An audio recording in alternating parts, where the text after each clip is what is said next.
What's up guys, TechTine here and I am back again with a brand new video. So before I begin, take a second and go ahead and subscribe to the channel if you haven't already. And also, I'd really appreciate it if you leave a thumbs up on this video.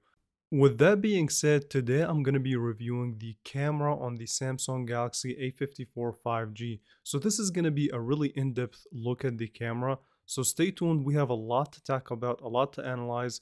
Hopefully you enjoy it. Alright, so let's start with the camera design itself.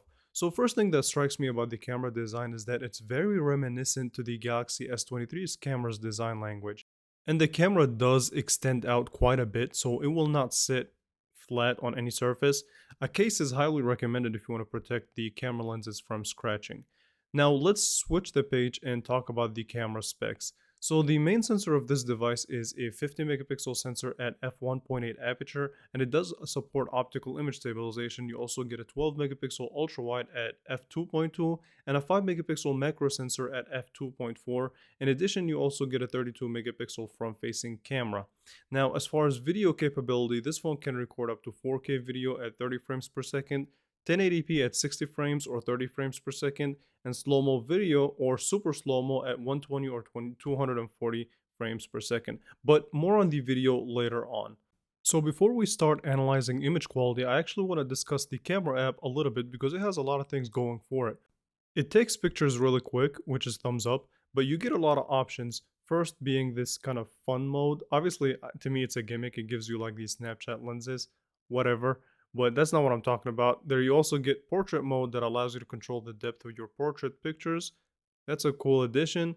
And you also obviously get your photo mode, your video mode. And if you click on more options, you get more options. So you get a pro video, single take, night, food, panorama, macro, super slow-mo, and just much more. But if you switch on that pro video, you get more options to control your video quality. So you get your exposure control, your focus control, and you get your shutter speed, your ISO. And if you click on focus control, this allows you to kind of manually or automatic mode if you want, but manually is much more fun to control the focus of your object. In addition to that, you also have your camera settings that allow you to optimize it a little bit more to your liking if you want. So for example, you have this kind of swipe shutter button to take a couple of actions. One, to either take a burst shot, or two, create this GIF that you can share on social media and so on and so forth. You also get the ability to do more than what I just said. So at the top of your viewfinder, you have also more options. So you can control the aspect ratio of your camera settings. And last but not least, also the quickness when it comes to taking pictures. So first of all, snapping a picture is quick and easy. So pretty much point at your subject, snap and shoot. And I like this subtle haptic feedback that it gives you when you take a picture. I think that's a nice touch. And you can seamlessly switch between your main sensor and your wide angle, and also this fake zoom that it takes advantage of the macro sensor, but we're going to discuss that right now. Okay, so finally, let's begin and talk about image quality. And I don't want to get too technical, but I kind of do just a little bit, just so you guys can get a really good idea on how good this camera is. So first of all, in daylight conditions, this camera takes some really good pictures in the main sensor. And even if you switch to the ultra wide, you still get a really good picture. Now there's slight loss in quality, but that's okay. It still is a respectable picture. And even in this fake zoom, which uses the macro sensor, it does also hold its own.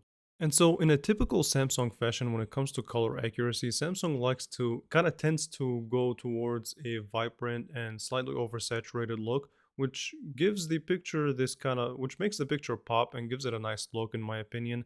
It may not be color accurate, but it still is a good looking picture.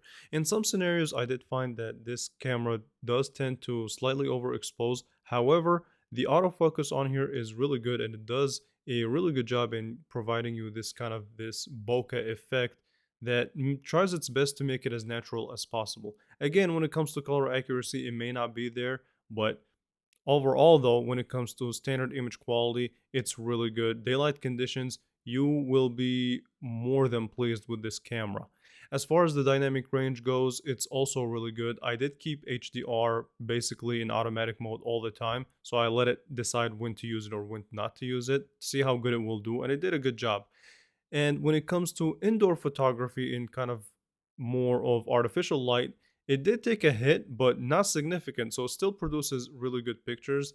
They're not as vibrant or as saturated as the daylight pictures when you use natural light, but that is to be expected. I'm not really gonna be too harsh to judge it from that perspective.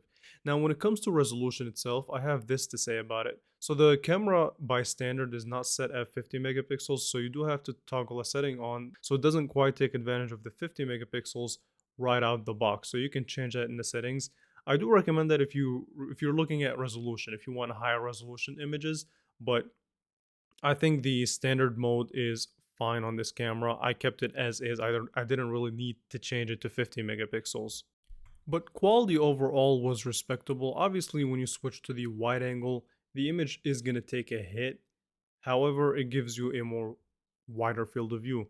And this kind of fake macro sensor or the zoom sensor is also going to take a hit. When it comes to lower light photography, it's a night and day better improvement than last year's generation. And props to Samsung for giving us a better improvement in low light. So the pictures in low light conditions are brighter. Now obviously there's still going to be noise level, but they're more usable now in this generation than last year's A53, which is a huge thumbs up in my opinion. And the selfie camera is cool. It's not as good as I would have liked. It does tend to overexpose the background quite a bit, but it works. Yeah, I'm not really mad about it, so it's cool. Now let's switch the topic of conversation and really discuss the video capability of this camera. So you do get quite a bit of options, so here they are. So the camera on the A54 5G allows you to shoot video at 4K 30 frames per second or 1080p at 60 frames or 30 frames per second, and you also get two options: slow-mo video or super slow-mo, one at 120 frames per second, the other one is at 240 frames per second. Now, in addition to all of that, obviously we talked about the manual video mode, which brings in more of kind of a professional feel. Thumbs up for that. And if you want to activate the video stabilization on this camera, you can only shoot at 1080p 30 frames per second. So if you go to 4K or 1080p 60 frames per second, you will lose out on video stabilization. So you make that judgment. Alright, so go ahead and check out the video sample and we'll get back with some more final words. Hey, what's up guys, TechTine here, and this is the video test of the Samsung Galaxy A54 5G.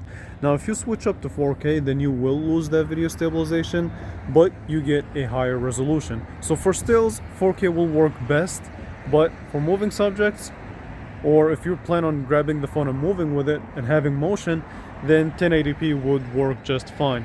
And from what I'm seeing here off of video capability, it's nice. It's really nice. So you can focus really well on the subject and just takes really nice video overall. I'm impressed. I'm really impressed. So you can get close to your subject, tap to focus. And the bokeh on here is really nice too. Yeah, that's clutch. Look at how blurred the background is compared to the foreground. So yeah, as you guys saw, I can easily use this camera if I want to shoot video on it on my YouTube channel. It works perfect. Or if you do a lot of social media, it's going to work really well, especially when you have the ability to go to even higher resolution such as 4K, which gives me a kind of makes me really think. So the bokeh effect on here, first of all, is really incredible. I don't know how they did it, but they did it really well. So it did a good job in kind of blurring out the background while keeping the actual subject in focus. It may seem a little bit artificial, but it works really well if you do a lot of video where you're looking closely at a subject or where you want to focus on a single subject. So that's a thumbs up in my book. And so my overall conclusion on this camera is that it's really, really good. However, the price of this phone is, remember, at $449. Unfortunately for this phone, the Pixel 6 exists. So the Pixel 6 provides a much better camera and takes much better pictures than this phone, and it is cheaper. That doesn't mean that this phone is bad, and I've try to avoid making these kind of comparisons, but I have to at this point because you're looking at a $449 phone. But when we're looking at this phone, we're not just looking at the camera. So the full review will be up really soon on my channel. I'm really working hard on it. However, I really enjoyed the camera experience on this phone, and it's a much better improvement than the Galaxy A54 5G. Are there better options at lower prices? Yes, like I said, the Google Pixel 6 exists. So keep that in mind. If you buy this phone for a complete package, then the camera will not disappoint whatsoever. It's a big improvement from last year's generation. So Samsung really knew what they were doing when they made this phone. With that being said, let me know what you guys think. What do you think of this camera? Do you think it's worth it, not worth it? Does it work well for you? Does it not work well for you? I'm really excited and curious to hear your thoughts on it. With that being said, I really want to take a second and thank everybody for watching this video. If you stayed till the end, you're awesome. I really do greatly appreciate anybody that's watched my videos. It means a lot to me, so keep supporting. Make sure you leave a thumbs up, and we'll definitely be back for more videos. Thank you all so much for watching.